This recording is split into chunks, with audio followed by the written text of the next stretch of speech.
fahasoavan'i Jesosy Kristy tombontsika ry havako. Amen.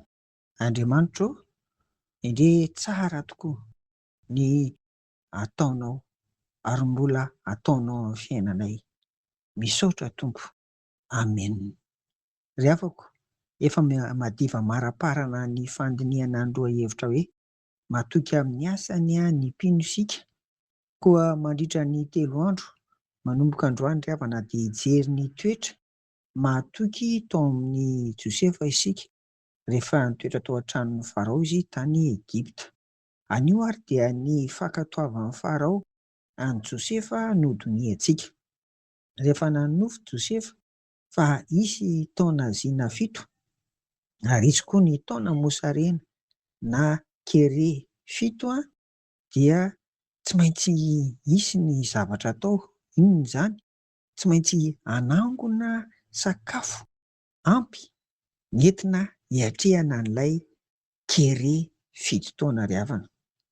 Rehefa hitady olona hiandraikitra ny fanangonana ary dia samy resy lahatra ny olona rehetra tao an-dapa tao amin'ny Farao tamin'izany fa Josefa no ampandraiketina an'izany.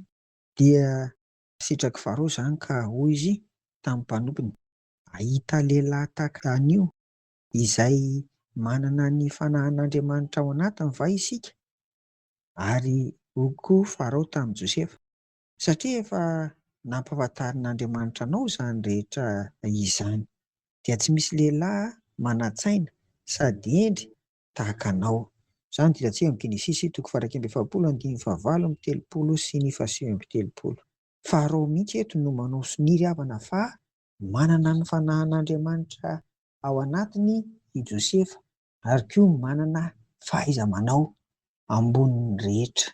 Manaraka, nomen'ny Farao andraikitra lehibe momba ny ao an-tranony koa Josefa.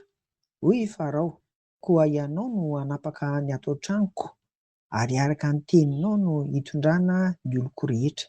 Ny seza fiandrianana ihany no ahalehibe noho ianao. Genesisy 2:7-20.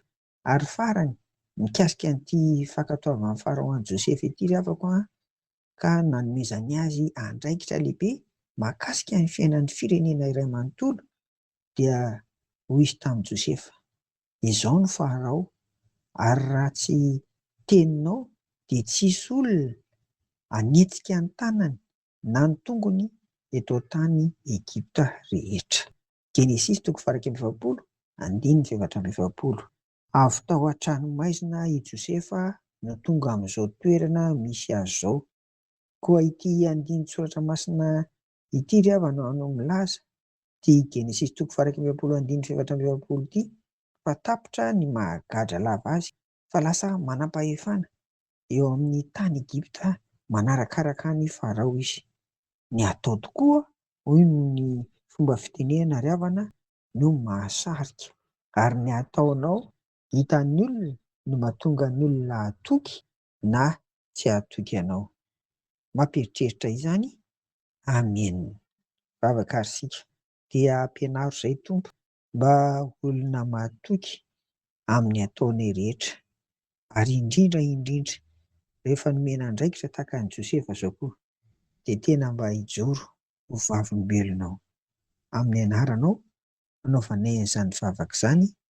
Amen. Ho aminareo hatrany ny fiadanan'i Jesosy. Amen.